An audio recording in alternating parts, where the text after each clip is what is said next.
Boy notices tiny legs moving in an abandoned stroller, is shocked when he takes a closer look. Travis was playing basketball with his friends at a local park when he suddenly heard a baby crying. It was then that he discovered an abandoned stroller with a newborn child inside. Travis wants to become an NBA superstar. So in hopes of supporting his dreams, his parents would often allow him to spend all afternoon at the park, where he and his friends would play basketball until the sunset. They lived in a safe community over at Los Alamitos, California, so kids his age would often be allowed out alone. One day, when he and his friends took a water break from playing all afternoon, he suddenly heard a baby crying. He searched for where the sound was coming from, and he discovered an abandoned stroller with a baby inside right behind the bush. Before we continue, please take some time to subscribe to Dailydose, like, and share this video with your friends. It might brighten their day and inspire them to do good. Also keep watching because an important lesson awaits at the end of the video. "Hello, little girl. Where is your mom?"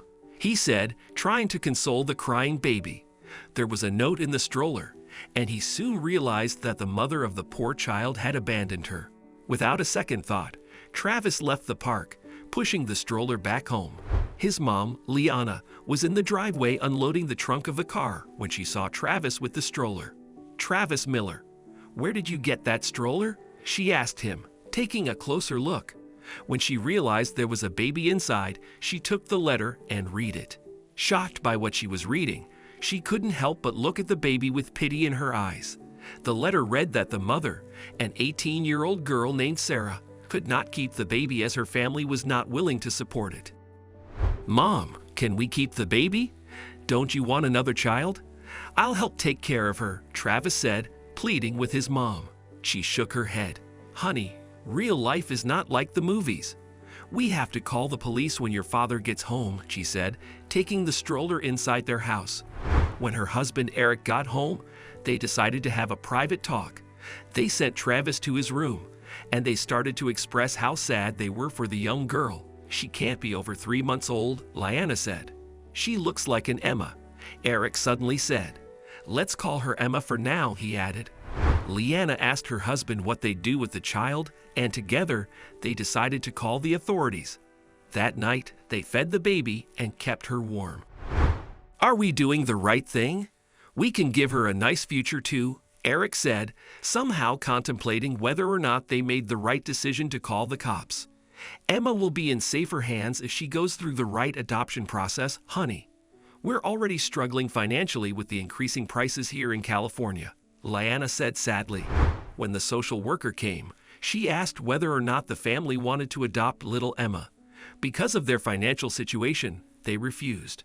However, they requested that if possible, Travis be allowed to visit the little girl.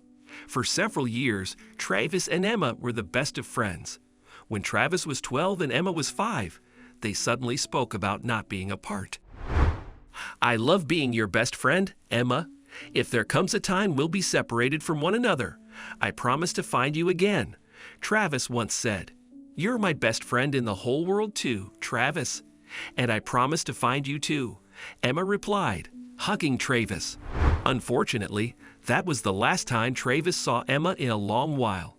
A couple had adopted her, and they moved all the way to the East Coast. That day, Travis couldn't stop crying. He blamed his mother for not adopting her back then. With the little resources he had as a kid, Travis searched far and wide for Emma through the internet. He eventually gave up, but a decade later at the age of 23, he suddenly received a friend request. He accepted the request after realizing it was Emma. She had the same blonde hair and the same blue eyes. He opened the chat and wrote, "Emma, is it you?" "Travis, it's really me. For years, I would draw about my best friend at the orphanage, and I realized it was you. I'm so happy I found you here on Facebook," Emma wrote. The best friends caught up after years, and they continued to do so for the next couple of months. Emma was all the way in Chicago, but was bound to get a full scholarship to UCLA.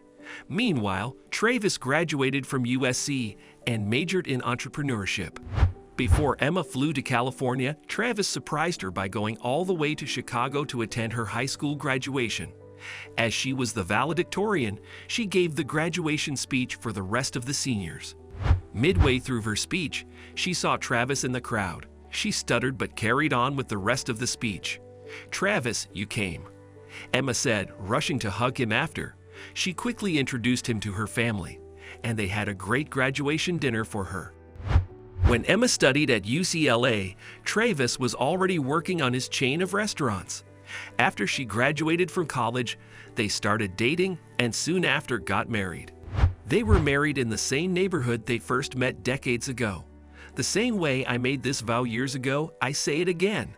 We will never be apart, and I will always be with you," Travis said. What can we learn from this story? What's meant for you will find its way back to you. Travis and Emma found each other again after years of losing contact. They were destined to meet one another again. Doing the right thing can lead to good things. Travis wanted to take care of Emma after finding her abandoned in a park, and it led to a lifetime bond between them.